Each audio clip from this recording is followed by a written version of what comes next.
Good morning, students, and welcome back our 8th chapter of history, devotional pulse to divine. Second part में हम फिर से वापस हैं बेटा।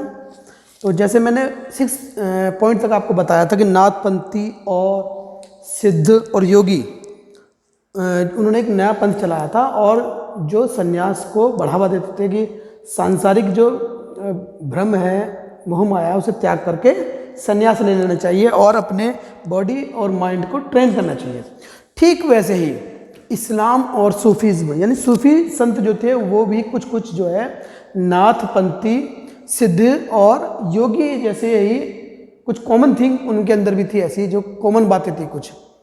वो जो धार्मिक आडंबर है, दिखावा है, उसको नकारते थे और वो ईश्वर के प्रति अपनी जो लव है, जो प्रेम है, यूनियन है ईश्वर के प्रति, उसको बढ़ावा देते थे। यानी उनका जो प्रेम होता था ईश्वर के प्रति होता था और वो लव भी कैसा होता था, वो ऐसा होता था जैसे एक प्रेमिका अपनी प्रेमिका के प्रति इस तरह से लव होती थी जिसमें ये सब शुद्ध बुद्ध खो करके केवल ईश्वर की धुन में लगे रहते हैं। तो इस तरह के सूफी संत होते थे वो, और ये जो थे एक ही ईश्वर है, अल्लाह को मानते थे। उनका मानना था कि ईश्वर एक है और वो अल्लाह है। ठीक, ये किसी मूर्ति पूजा को नहीं मानते थे, ना ही किसी आडंबर को मानते थे, ना रीति रिवाज को मानते थे, केवल ईश्वर, और वो भी केवल एक है जो कि निराकार है।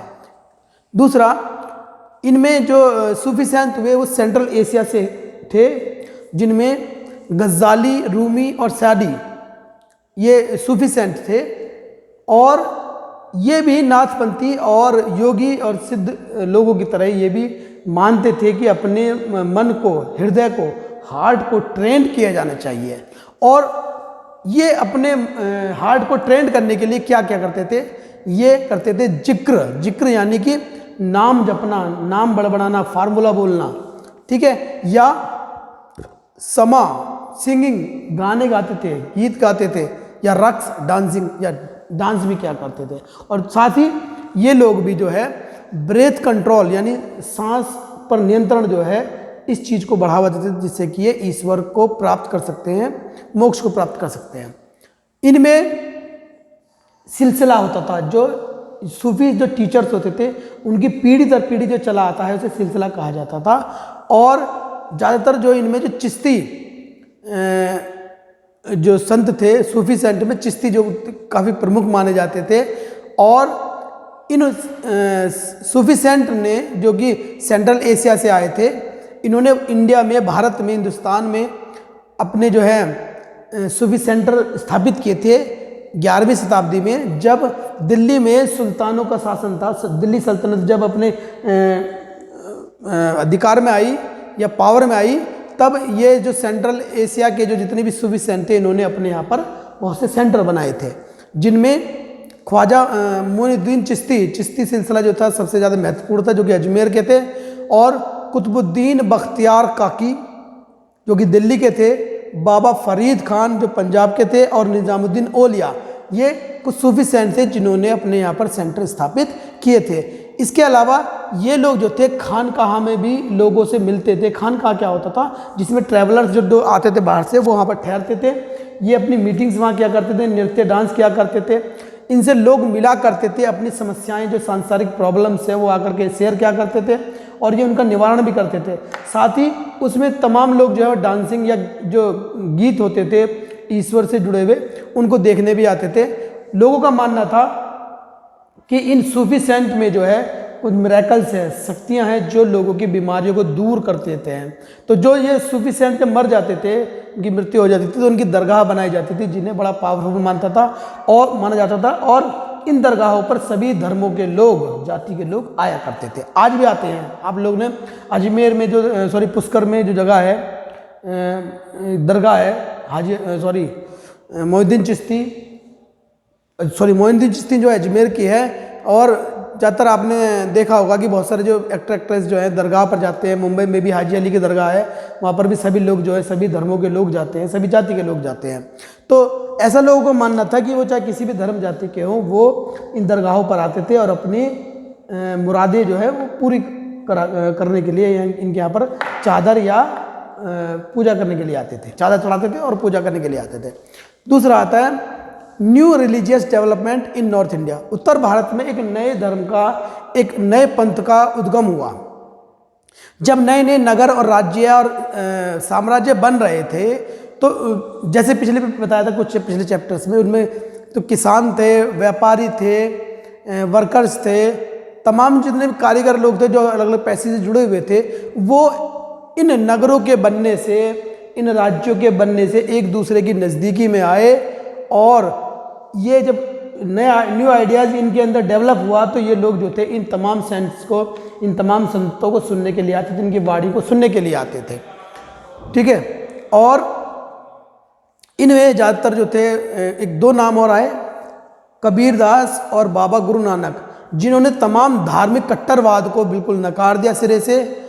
लेकिन तुलसीदास और सूरदास भी जो संत थे, वो जो थे वो इन धार्मिक रीति रिवाजों को मानते थे, लेकिन उनका कहना था कि उनकी पहुंच हर आम जन तक हो। तुलसीदास चूँकि राम के मानने वाले थे, इसलिए उन्होंने रामचरितमानस लिखी, और सूरदास जो थे कृष्ण के भक्त थे, उन्होंने सुरसागर सुरसावली लिखी। ठीक है, इसके अलावा कुछ और संत भी थे, जिनमें दादू दयाल, रविदास, मीराबाई जो कि एक राजपूत राजकुमारी थी, जिन्होंने मेवाड़ के शाही परिवार से जिनका विवाह हुआ था, और ये संत रविदास की शिष्या थी। संत रविदास जो थे उस समय जो बड़े जो है अनटचेबल जाति से माने जाते थे या अछूत जाति से माने जाते थे, उनकी शिष्या थी। इन्होंने बहुत सारे भजन गाए, ये कृष्ण की भक्त थी, और ये कृष्ण की भक्ति में इतना लवलीन हो गई कि इन्होंने सब राजपाट छोड़ दिया और लोगों की भलाई में लग गई। जगह जगह भजन गाती थी, इनके लिखे गाए हुए भजन जो थे वो लोग गलियों में, गाँवों में, जगह जगह जो है गाया करते थे। ठीक है, इसके बाद आते कबीर। चूँकि कबीर जो हैं संत हुए, इनके बारे में कोई पुख्ता जो है इन्फॉर्मेशन नहीं है कि इनका जन्म वास्तव में हुआ कहाँ था, लेकिन जो अनुमान जो है, जो सुना जाता है, वो बताया जाता है कि ये एक मुस्लिम जुलाहा परिवार में इनका जन्म हुआ था, जो कि बनारस, उस समय बनारस कहते थे, आज उसका नाम वाराणसी है, वहाँ पर इनका जन्म हुआ था। और इन्होंने बड़ी सिंपल लैंग्वेज में, आम भाषा में अपने जो हैं वो उपदेश लोगों को दिए, और उनके उपदेशों को जो लोग थे जगह जगह, गांव-गांव जाकर के घूमने वाले गाया करते थे। उनके कुछ उपदेश जो थे एक पुस्तक में कंपोज किए गए, जिन्हें साखी कहा गया, और कुछ जो है उपदेश जो है गुरु ग्रंथ साहब यानी कि जो सिखों की होली बुक है उसमें प्रिजर्व्ड है, सुरक्षित है। ठीक है, इन्होंने हिंदू और मुस्लिम दोनों कम्युनिटी के लोगों का जो है ये क्रिटिसाइज करते थे। उनके तमाम जो रीति रिवाज थे या धार्मिक जो क्रियाकलाप है, उन तमाम चीज़ों को इन्होंने क्रिटिसाइज किया। इन्होंने हिंदू और मुस्लिम दोनों को ही इसको क्रिटिसाइज किया। और लेकिन ये बात भी सत्य है कि हिंदू और मुस्लिम दोनों ही कम्युनिटी के लोग जो थे इनके बहुत बड़े अनुयायी बने थे। ठीक है, और इनका जो मानना था, ये निराकार ईश्वर को मानते थे जो कि सर्वोच्च है, और उसमें आप अगर हृदय से, दिल से अगर भक्ति करें, इसकी शरण में जाए तो आप उसे प्राप्त कर सकते हैं, बिना किसी मूर्ति पूजा के, बिना किसी धार्मिक कर्मकांड के। ठीक है, इसके बाद आते हैं बाबा गुरु नानक देव। गुरु नानक देव के बारे में जो हमारे पास जो है इन्फॉर्मेशन अवेलेबल है, जो बताया जाता है कि इनका जन्म जो है तलवंडी ननकाना साहब, जो कि आज की डेट में पाकिस्तान में माना जाता है, वहाँ पर इनका जन्म हुआ था। इन्होंने करतारपुर में अपने जो है एक सेंटर स्थापित किया। सिख कम्युनिटी को बिलोंग करते थे इनके मानने वाले जो सिख समुदाय के लोग थे, और जो इनकी पवित्र पुस्तक मानी जाती है वह गुरु ग्रंथ साहिब है। ये लोग जो थे लंगर का आयोजन करते थे, जिसमें सभी जाति और धर्म के लोग एक साथ मिलकर के, एक बड़ा ही रसोई घर कहा गया है, वहाँ पर सभी लोग खाना खाया करते थे। इसके अलावा इन्होंने धर्मशाल भी बनाई, जिसे गुरुद्वारा कहा जाता है। गुरु नानक ने अपनी मृत्यु के बाद, रिटायरमेंट के बाद, अपना एक सक्सेसर नियुक्त किया, अपना उत्तराधिकारी नियुक्त किया, जिसका नाम था लहना। लेकिन बाद में जिनका नाम जो था गुरु अंगद पड़ गया। लेकिन बताया जाता है कि गुरु अंगद जो थे वो गुरु नानक के ही छाया माने जाते थे, गुरु नानक ही उनको माना गया था। इसके अलावा इनकी जो पुस्तक है गुरु ग्रंथ साहिब है, और जो गुरुमुखी पांचवें जो गुरु माने जाते हैं, गुरु अर्जन जो है वो पांचवें गुरु माने जाते हैं इनकी पीढ़ी, सिख पीढ़ी के अनुसार। और इन पांचवें गुरु गुरु अर्जन ने उनसे पिछले तीन या गुरु नानक जो थे, गुरु नानक और उनके बाद जो तीन जो उत्तराधिकार हुए, उनकी तमाम रचनाओं को और कुछ अपने पास से इन्होंने एक्स्ट्रा ऐड करके जो कंपोजिशन बनाया या पुस्तक बनाई, उस पुस्तक में इन्होंने गुरु ग्रंथ साहिब में उसको ऐड किया, अपनी बातों को, उपदेश को उसमें ऐड किया। इसके बाद गुरु तेग बहादुर के पुत्र थे जिनका नाम था गुरु गोविंद सिंह, और उन्होंने गुरु ग्रंथ साहिब में भी तमाम जो पिछले गुरु हुए थे उनकी तमाम उपदेशों को, बातों को, अच्छी बातों को उसमें ऐड किया था। इसके बाद इन्होंने रामदासपुर, जो कि अमृतसर कहा जाता है, अमृतसर में एक मुख्य गुरुद्वारा बनाया जिसे जो है हरमंदिर साहब कहा जाता है, जो कि हरमंदिर साहब के आसपास बनाया गया था, जिसे आज गोल्डन टेम्पल कहा जाता है अमृतसर में।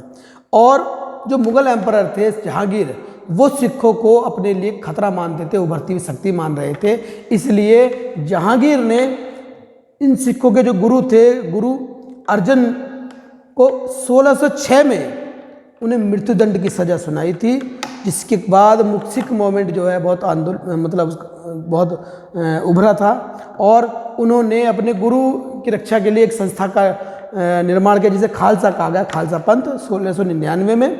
और इस सिख समुदाय के लोग जो थे नाम, दान और स्नान, इन तीन चीज़ों को मानते थे। नाम यानी कि ईश्वर का नाम जपना, नाम पुकारना, बोलना, दान यानी भलाई के काम करना, स्नान यानी कि पवित्रता में पूरी तरह से पवित्र होना, ईश्वर में अपने आप को लगा देना। ठीक है, तो ये जो चैप्टर है मैंने आपको उसके बारे में बताया। एक चीज़ और, जब यहाँ पर हमारे देश के अंदर भक्ति आंदोलन चल रहा था तो वहीं एक जिक्र है, मार्टिन लूथर जो है, ये इन्होंने भी एक आंदोलन चलाया था। इनका मानना था जो कैथोलिक धर्म के जो कैथोलिक इनके जो चर्चेज होते थे कैथोलिक, उसमें इनको लगा कि कैथोलिक चर्चेज के अनुसार जो वो आम लोगों को है बाइबल की गलत शिक्षाएं दे रहे हैं, वो ऐसा इसलिए हो रहा था क्योंकि वो बाइबल जो होती थी वो केवल लैटिन भाषा में होती थी, उसे आम लोग नहीं समझ पाते थे, उसे जो चर्च के पादरी होते थे वो पढ़कर सुनाते थे और आम जन को उनको समझाया करते थे। अब वो बातें गलत भी हो सकती है, शिक्षाएं गलत हो सकती थी। तो मार्टिन लूथर किंग ने इसके खिलाफ आवाज़ उठाई और उन्होंने बाइबल का अनुवाद जो है जर्मन भाषा में किया, जिससे कि आम लोग भी इसे पढ़ सके, समझ सके। और जो मीडिएटर थे, जो पास्टर थे, रोम के जो पोप थे, वो गलत शिक्षाएं बाइबल के प्रति ना देने पाए। तो ये एक आंदोलन उस तरफ भी था, यूरोप की तरफ भी। और बाकी भक्ति आंदोलन के बारे में मैंने इस चैप्टर में पढ़ाई दिया आपको। ये चैप्टर आपका कंप्लीट होता है। नेक्स्ट चैप्टर के लिए आप अगली वीडियो देखें, और इस चैप्टर से रिलेटेड अगर कोई आपके डाउट्स है, कोई क्वेरी है, तो आप मुझे कॉल करके पूछ सकते हैं। Thank you.